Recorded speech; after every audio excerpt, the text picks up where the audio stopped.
Grand Matin Sud Radio, 7h-9h, Jean-Jacques Bourdin. Il est 7h26, merci d'être avec nous. Le Liban, Yam Yared, bonjour.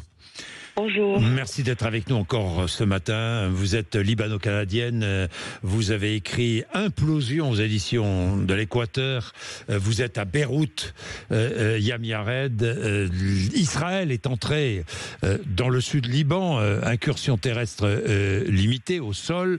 Que veut faire l'armée israélienne? S'attaquer aux positions du Hezbollah au sud du Liban. Des infrastructures, rien que des infrastructures dans cette zone, assure le ministre de la Défense israélienne.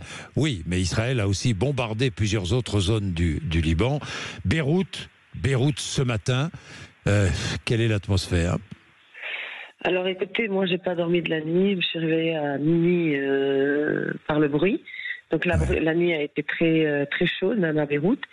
Et l'atmosphère, vous savez, moi j'ai encore une fois ma maison surplombe toute la zone bombardée.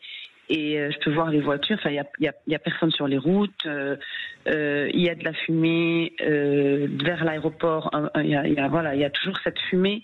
Il y a toujours ces deux régions qui fument. Oui.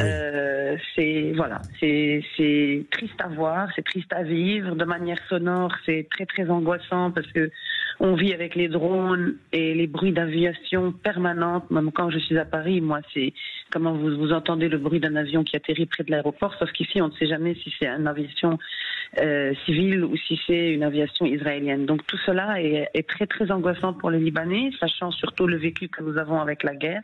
Moi, en tout cas, en pleine nuit, je peux vous dire l'émotion que j'ai eue. C'est une émotion propre à la guerre civile que j'ai vécue, sauf que ce n'est pas le même type de guerre. Nous, on avait quand ça commençait comme ça, c'était des rafales qui tombaient partout de manière désordonnée et destructive, évidemment, comme toujours dans les guerres. Mais là, c'est vrai que c'est pas le même type de peur, parce que on sait exactement où ils bombardent. Et du coup, on ne se met pas vraiment à l'abri, mais on sort pour regarder c'est où. Donc c'est horrible en fait. C'est horrible. Oui, c'est horrible. Et il y a plusieurs quartiers à Beyrouth, il faut savoir. Il y a le quartier chrétien, il y a les quartiers musulmans chiites du sud, il y a les quartiers plus sunnites. C'est vrai, Beyrouth est divisé en plusieurs quartiers. L'ambiance, j'imagine, est la même un peu partout.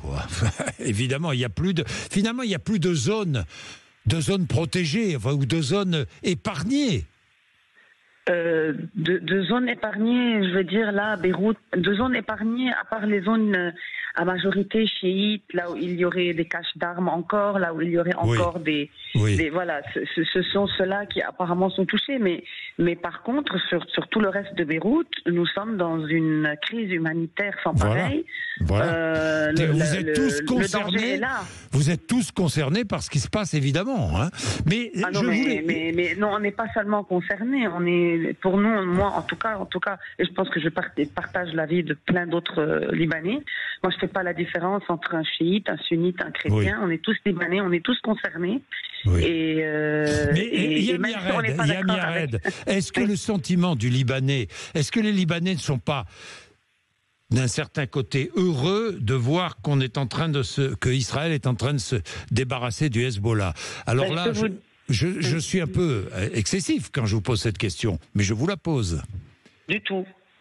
Moi, je pense que même les opposants du Hezbollah et de Hassan Nasrallah ont désapprouvé et désapprouvent ce type de règlement de compte qui dépasse toute logique.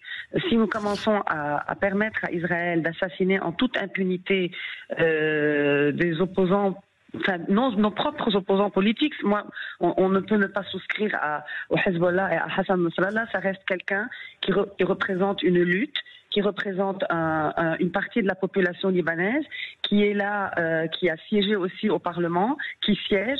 Donc c'est quand même un des représentants politiques libanais. Si on commence à répondre à ce qu'on lui reproche de faire, notamment à assassiner ses opposants ou à avoir assassiné ses opposants en l'assassinant aussi, on est passé au même niveau de monstruosité. Donc on est tous opposés à ce qui arrive aujourd'hui. On est tous atterrés par l'impunité d'Israël à décider à quel moment elle a le droit d'éliminer qui elle veut, quand elle veut, où elle veut, et d'envahir un territoire sous prétexte qu'il lui faut une bande frontalière sécuritaire.